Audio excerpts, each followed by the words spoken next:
राम नगरी अयोध्या में इस बार भव्य दीपोत्सव होने जा रहा है।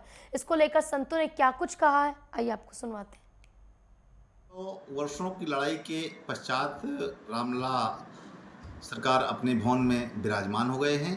विराजमान होने के बाद में ये अयोध्या की प्रथम दिवाली है।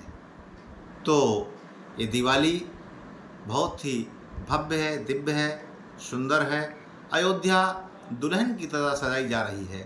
और जैसा कि भारतवर्ष ही नहीं अपितु पूरे विश्व का भक्त समाज जानता है कि दीपोत्सव के मामले में अयोध्या अपने प्रतिवर्ष अपने ही रिकॉर्ड को तोड़ती चली आ रही है।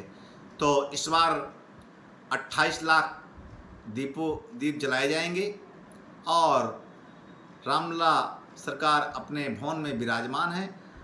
संतों के हृदय में उत्साह और उल्लास दिन दूना रात चौगुना है। हम लोगों के पास में दो दो खुशियां हैं। एक, रामलला अपने भवन में विद्यमान है, दिवाली का समय है। और दूसरा हमारा प्रमुख पर्व श्री हनुमत जयंती महोत्सव, जिसको हम प्रत्येक वर्ष मनाते हैं। और पूरे देश के भक्तजन अयोध्या की ओर आ रहे हैं और हम लोग तरह तरह के पकवान बनाते हैं और ठाकुर जी को भोग लगाते हैं। तो दीपोत्सव का हर्षोल्लास हम सब के मन में बहुत ही ये कहिए कि आह्लादित कर रहा है। तो सब सारे महात्मा और सारे भक्त बहुत ही प्रसन्नचित हैं। पंचमुखी हनुमान मंदिर, यहाँ पर त्रेता युग में राम जी ने हनुमान जी को आशीर्वाद दिया था कि सृष्टि की रक्षा करो। और भगवान श्री राम का दीपोत्सव और प्राण प्रतिष्ठा के बाद हम लोग राम राज्य की कल्पना करते थे।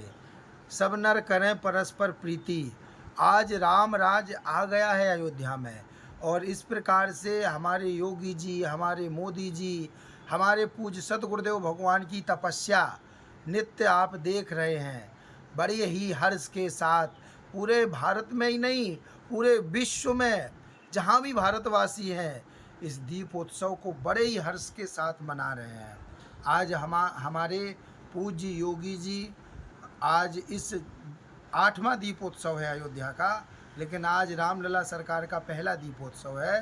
तो इतना उत्साह है साधु संतों में ही नहीं, पूरे विश्व में जहाँ पर हिंदू हैं उन सब के अंदर इतना उत्साह है। हम लोग एक ही संदेश देते हैं कि रामलला के साथ अब दिवाली मनाना है।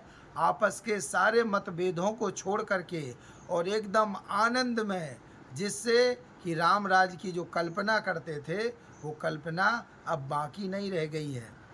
इसका श्रेय हमारे माननीय प्रधानमंत्री श्री नरेंद्र मोदी जी को एवं हमारे उत्तर प्रदेश के यशस्वी मुख्यमंत्री योगी आदित्यनाथ जी को। इन्होंने जिस प्रकार से हमारे उत्तर प्रदेश को ही नहीं पूरे राष्ट्र को संभाला है, वो दिन हमें याद है भैया।